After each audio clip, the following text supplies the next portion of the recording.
উনি হসপিটালেও এসেছিলেন রাত 12টায় দেখা করার জন্য, কিন্তু ওই মোমেন্টে আমি ছিলাম না। কারোর সাথে খুব ভালো সম্পর্ক করাটা বোকামি। যে মেয়েরা যেরকম সুগার ড্যাডি পছন্দ করে না, হয় আমারও সেম। উনি বয়স হচ্ছে, আমার মনে হচ্ছে ওনাকে বেশি ভালো লাগে। বুবলি আপুকে উনাকে মনে হয় যে উনাকে সবকিছু জোর করে পড়ায় দেওয়া হয়েছে, বাট উনি ক্যারি করতে পারছে না।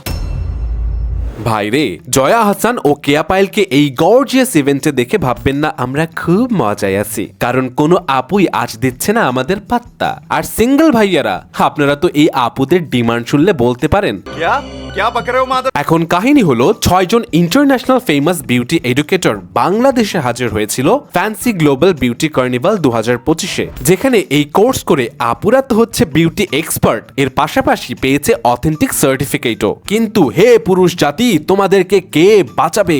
মাসে কত হাজার টাকার মেকআপ লাগে তোমার নিজের পিছে? 1 থেকে 2 লাখ টাকা, সাথে স্কিন কেয়ার প্রোডাক্টস তো আছে।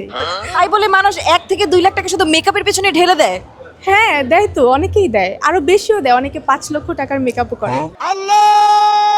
যাক, কি আর করবেন ভাই। চলেন এখন একটা পরীক্ষা নেই, এই রিনাউন্ড ইন্টারন্যাশনাল বিউটি এডুকেটর থেকে কি শিখলো এই আপুরা। কার মেকআপ করতা? একজন উর্ফি জাভেদ এন্ড হচ্ছে আমাদের অ্যাডলফ খান। উর্ফি জাভেদ ও এটা তো কখনোই না, আর অ্যাডলফ খান এটা তো আরো না। স্টাইলের দিক থেকে this one -5. Why -5? She is out of this world, she is beyond this world, she is alien. So next is this one. আপু কে? চিনেন না?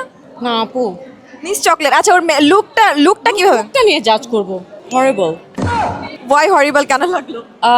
আইশ্যাডোটা প্রপারলি ব্লেন্ড হয়নি, আর আইশ্যাডোর সাথে লিপস্টিকও যাচ্ছে না।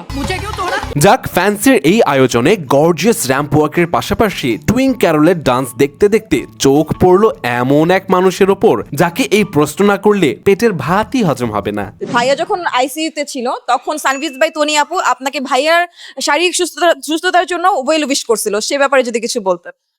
হ্যাঁ, উনি উইশ করেছিল এবং উনি হসপিটালেও এসেছিলেন রাত 12টায় দেখা করার জন্য, কিন্তু ওই মোমেন্টে আমি ছিলাম না, যেহেতু আমার বাচ্চা ছোট, আমি বাচ্চাকে বাসায় দিতে গেছিলাম। তো আমার কাছে এটা ভালো লেগেছে যে উনি এসেছেন, আমাকে টেক্সট করেছেন, সুন্দর টেক্সট করেছেন। সো এইটুকুই আমার কাছে মনে হয়েছে যে ঠিক আছে। থাকে না যে কিছু কিছু সম্পর্ক, তো আমিও এটাকে আর কি বাড়াতে চাইনি।